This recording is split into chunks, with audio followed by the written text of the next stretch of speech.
Hello everyone, welcome back to my channel. आज की video में मैं बताने जा रही हूँ कि पीआरपी के रिजल्ट्स किस तरह के हैं और ये कि कौन सी प्रोडक्ट्स कंपलसरी हैं, कौन सी प्रोडक्ट्स कंपलसरी नहीं हैं, और ये बताऊंगी कि आपको पीआरपी के सेशन कब लेने चाहिए और किस टाइम पे आके पीआरपी आपके ऊपर वर्क नहीं करेगी।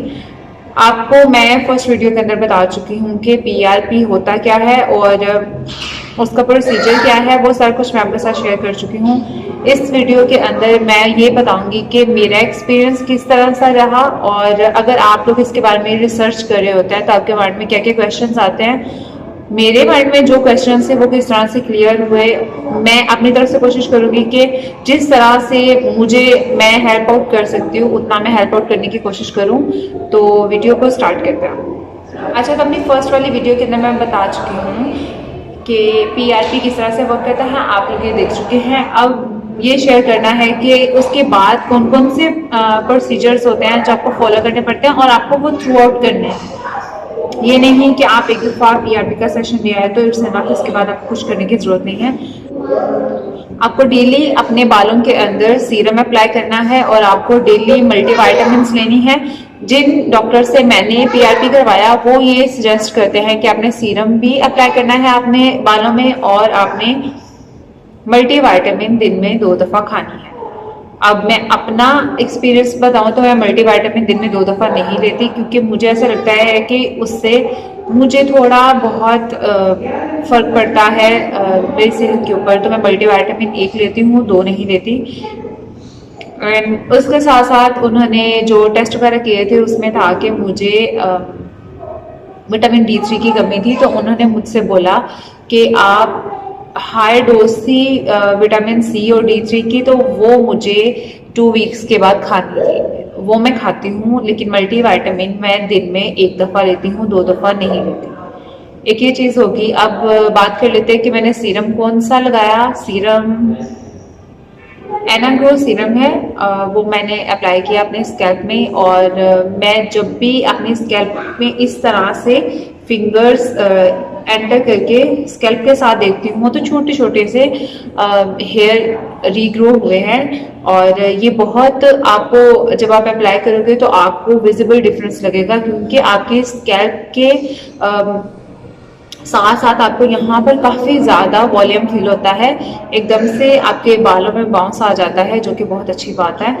और इसी चीज़ के लिए तो पीआरपी के ऊपर इन्वेस्ट किया जाता है, क्योंकि पीआरपी एक एक्सपेंसिव प्रोसेस माना जाता है पाकिस्तान के अंदर, क्योंकि कोई भी इंसान एक सेशन के लिए 15,000 रुपये नहीं देगा।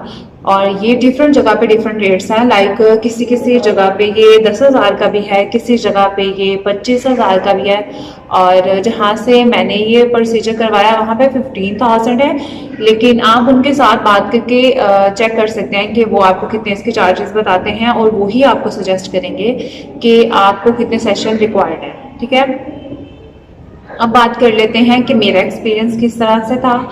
तो पीआरपी के फर्स्ट सेशन के बाद मैंने अपने बालों के अंदर सबसे जो विजिबल डिफरेंस था वो था शाइन का। मैंने अपने बालों के अंदर शाइन दोबारा से, जब मैं मैट्रिक इंटर में थी तब मेरे बालों में बहुत ज़्यादा शाइन थी, जो मैं मिस कर रही थी डाई करने के बाद। और इन सब सालों के बाद मैंने अपने बालों के अंदर वो शाइन नहीं देखी काफ़ी सालों से।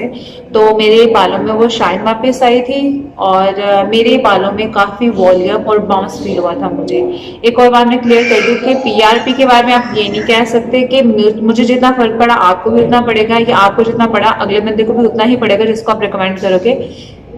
पीआरपी के बारे में ये बोला जाता है कि अगर किसी भी इंसान के स्कैल्प इज लाइक कि जैसे ज़मीन के अंदर आप नहीं जानते कि कितना अच्छी फसल उगेगी, तो ऐसे ही किसकी स्कैल्प के अंदर फॉलिकल्स किस तरह से हैं और किस तरह से उसमें सीरम वर्क करेगा, ये सिर्फ ये पर्सन टू पर्सन वेरी करता है। अच्छा, सबसे पहले बात कर लेते हैं कि पीआरपी होता क्या है। और पीआरपी से लोग इतना ज़्यादा डरते हैं कि अगर हम लोग अपने स्कैल्प में इंजेक्शंस लगवाएंगे तो पता नहीं क्या हो जाएगा, बहुत ज़्यादा पेनफुल है या इसके साइड इफ़ेक्ट्स बहुत ज़्यादा होंगे। तो मैं पीआरपी के बारे में एक बात तो आपको कंफर्म बता दूं कि पीआरपी से कोई इन्फेक्शन नहीं होते। ये आपके ही ब्लड में से प्लाज्मा लेते हैं और इंजेक्ट करते हैं जहाँ भी जिस भी एरिया में हीलिंग रिक्वायर्ड होती है। तो पहली बात तो ये होगी कि इससे कोई एज सच बहुत बड़ा साइड इफ़ेक्ट तो नहीं होता, और जहाँ तक मुझे फेस करने पड़े साइड इफ़ेक्ट्स तो वो भी मैं आपके साथ शेयर करूँगी। लेकिन सबसे पहले हम बात कर लेते हैं कि पीआरपी होती क्या है। ठीक है, पीआरपी एक्चुअली आपकी बॉडी में से ब्लड को कलेक्ट करते हैं और उसको सेंट्रीफ्यूज मशीन में ऐड करके उसका प्लाज्मा अलग कर लेते हैं। प्लाज्मा को अलग करने के बाद वो उस प्लाज्मा को जहाँ पे भी हीलिंग रिक्वायर्ड होती है, लाइक अगर आपके फेशियल टिश्यूज़ पे हीलिंग रिक्वायर्ड है या आपके स्कैल्प टिश्यूज़ पे हीलिंग रिक्वायर्ड है, वो वहाँ पे उसको इंजेक्ट करेंगे।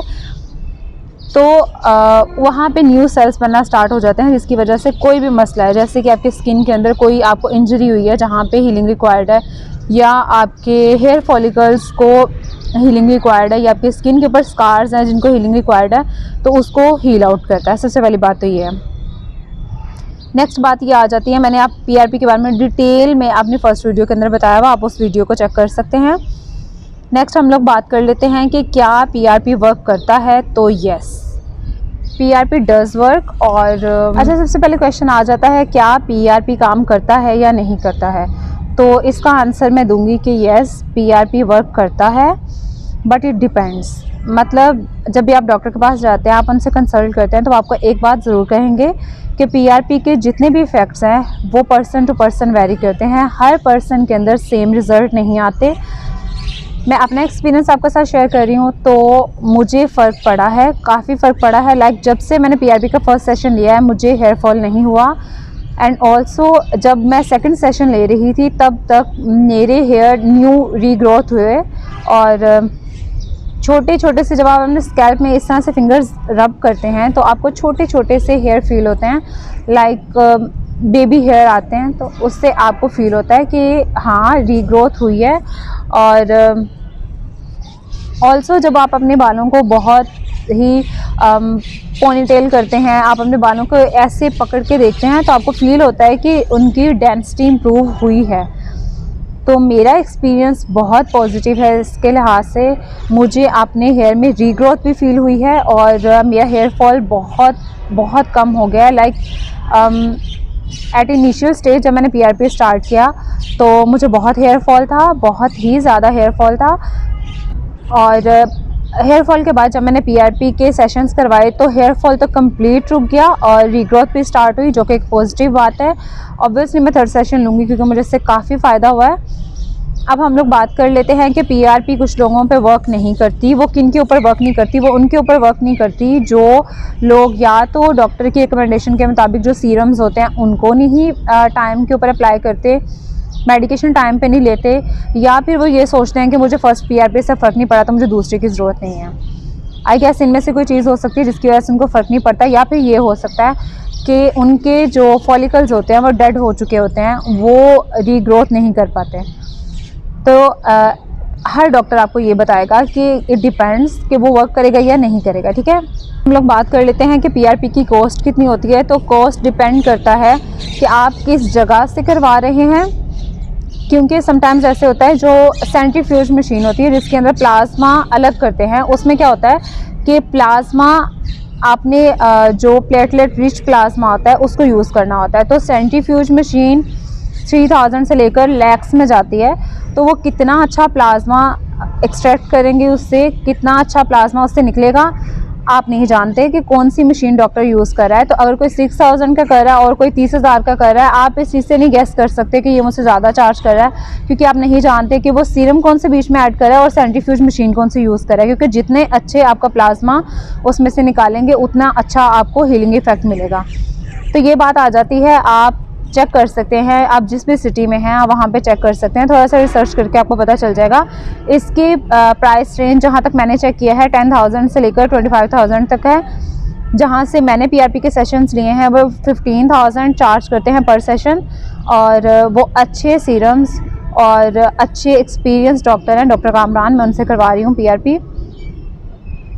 तो कॉस्ट की बात मेरे ख्याल में आपको क्लियर हो गई होगी कि कॉस्ट क्यों मैटर करती है। कॉस्ट इसलिए मैटर करती है क्योंकि एक तो सेंट्रीफ्यूज मशीन की वजह से, एक जो सीरम्स बीच में ऐड करते हैं उनकी वजह से, एंड थर्ड बात जो है, जो भी डॉक्टर है, डॉक्टर्स को ये नहीं पता होता, some doctors does not know कि आपकी स्किन के कितनी अंदर तक इंजेक्ट करना है। ठीक है, अब ये नहीं हो सकता कि सीरम या आपका प्लाज्मा आपकी स्किन में जितनी अंदर तक इंजेक्ट करेंगे उतना ज़्यादा आपको फ़र्क पड़ेगा, ऐसे नहीं होता। ये डॉक्टर्स को ज़्यादा पता होता है, जो एक्सपीरियंस डॉक्टर्स होते हैं, जो अच्छे डॉक्टर्स होते हैं, उनको ज़्यादा पता होता है कि कितना उसकी नीडल अंदर इंजेक्ट होनी चाहिए और कितनी नहीं होनी चाहिए।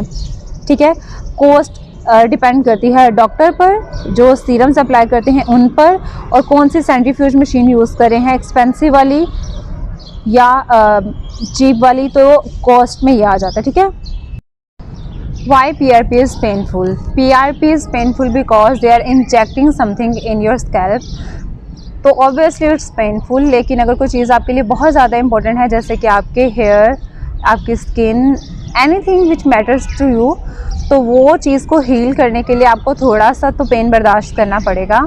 और अगर कोई डॉक्टर, आपको बहुत ज़्यादा पेन होती है, तो वो नंबिंग क्रीम यूज़ कर लेते हैं, या फिर वो आपके फोरहेड पे यहाँ पे इंजेक्ट करते हैं, नंबिंग कोई भी इंजेक्शन वगैरह यूज़ करते हैं, सोल्यूशन यूज़ करते हैं, जिसकी वजह से आपके स्कैल्प जो होती है वो बिल्कुल नम हो जाती है और उसके बाद आपको कम पेन होती है, बहुत ज़्यादा पेन नहीं होती। ये जो सारे मिथ वगैरह बने हुए हैं कि PRP पे जब आपके स्कैल्प के ऊपर इंजेक्ट करेंगे आपको बहुत ज़्यादा पेन होगा, तो बहुत ज़्यादा पेन नहीं होता है, नॉर्मल पेन होगा। लेकिन हाँ, जो नंबिंग सोल्यूशन होता है उसकी पेन होती है। Does it hurt? तो yes, it hurts when they inject the numbing solution in your scalp, तब हर्ट फील होता है और बहुत देर तक नहीं रहता।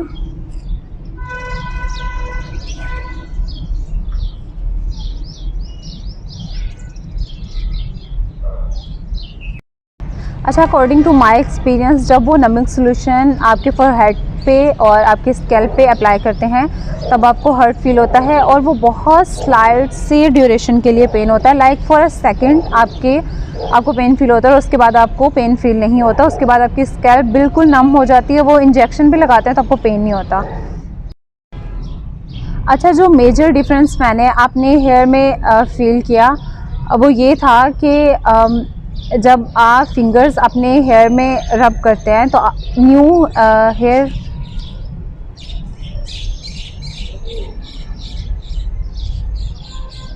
जब आप फिंगर्स अपने हेयर में रब करते हैं तो न्यू हेयर ग्रोथ की वजह से आपको फ्रिक्शन फील होती है, मतलब आपको फील होता है कि न्यू हेयर आए हैं।